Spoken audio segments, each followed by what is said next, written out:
John Deere announced that it would recall 99 laid-off employees to its facilities in eastern Iowa.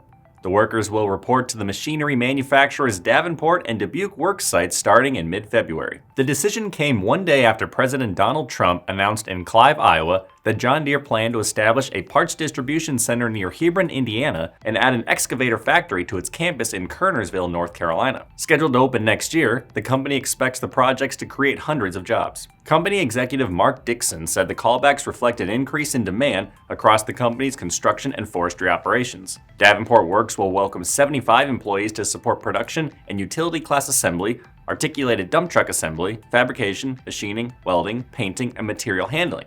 Dubuque Works will add 24 employees for production class dozer assembly, fabrication, and material handling. Spanning 3.9 million square feet, the Dubuque facility makes various machinery including backhoes, crawlers, and compact track loaders. The Davenport site houses 6 production lines for motor graders, skidders, wheeled feller bunchers, and other machines. The Iowa Warn log posted that John Deere laid off 211 Davenport manufacturing workers in August 2024 and 80 more in January 2025. The company also eliminated 133 employees from its Dubuque staff in July and August 2024. Investigate Midwest reported in January 2025 that John Deere had cut more than 4,500 jobs since 2015.